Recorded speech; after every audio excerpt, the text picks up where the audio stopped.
व्यवस्था नहीं दो से विभाज्य, मतलब दो से विभाज्य कोई भी संख्या दो से पूर्णतः विभाज्य होगी यदि उसका क्या है, कोई भी संख्या दो से पूर्णतः विभाज्य होगी यदि उसका इकाई का अंक इकाई दहाई।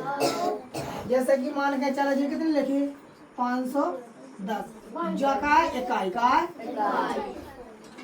इकाई और जगह दहाई है जगह सैकड़ा। ठीक है, समझ गए इकाई दहाई सैकड़ा। के यदि उसका इकाई का अंक का उच्च यानी कि पहला अंक कौन सा अंक, पहला अंक या तो 0 हो गया या 2 या 4 या 6 या 8 या 10 हो।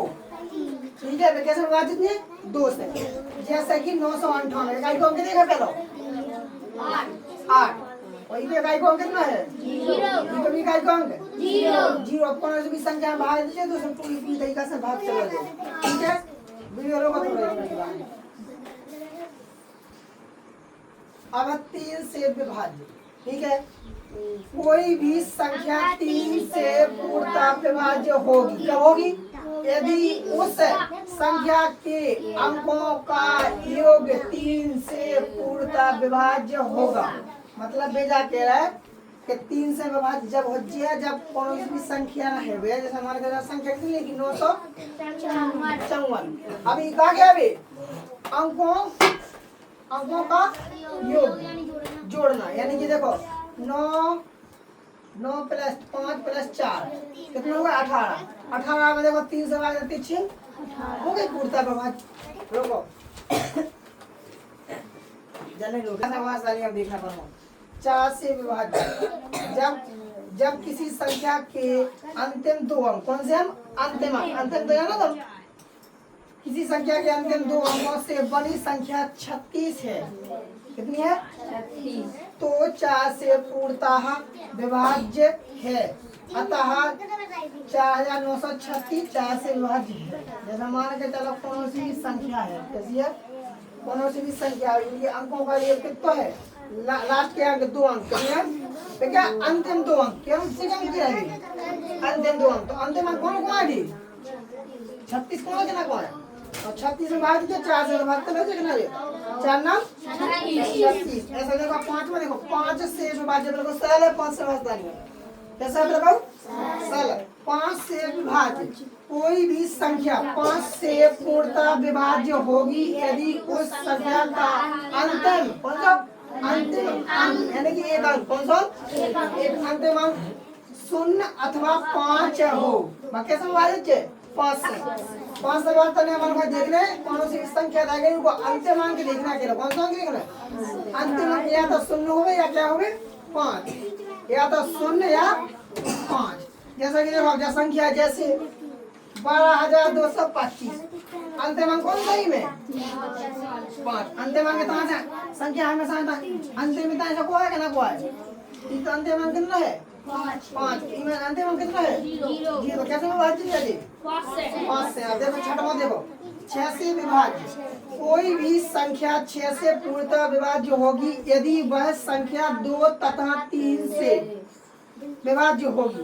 अब देखो तुम्हारा नियम 2 है 3 जे 2 3 और जे 2, अगर 3 को 2 को मारता नियम अपना याद होगा तो अपन कैसे मारता नियम 6 से बस बता दें।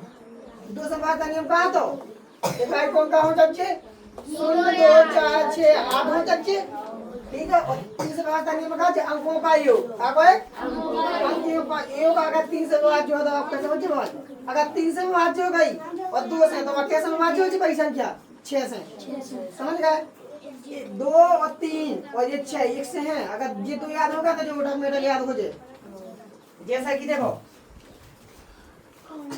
छठवें में जैसा कि देखो अब 2 से विभाज्य नियम का है इकाई को अंक देखने हो तुम्हें, इकाई को अंक देखना है 2 4 6 8 10 40, तो इकाई को अंक कितना है 4, तो 2 से विभाज्य है। और 6 से विभाज्य नियम का होता है यदि किसी संख्या के अंकों का योग 3 से विभाज्य होगा तो वह संख्या 3 से विभाज्य होगी।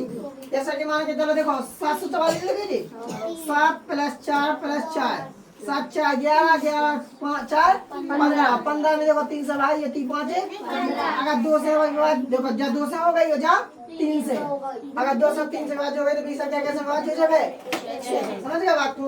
लास्ट देखो 7 से विभाज्य कोई संख्या 7 से पूर्णतः विभाज्य होगी यदि संख्या के अंतिम अंक को 2 गुना कौन से अंतिम अंक 2 गुना मतलब 2 गुना यानी कि 2 अंक होगा अगर आप उसमें गुणा कैसे हो जाए 2 गुना करके शेष अंकों से बनी संख्या में से घटाने पर प्राप्त संख्या 7 से विभाज्य होगी। ऐसा मान के चलो रोको वीडियो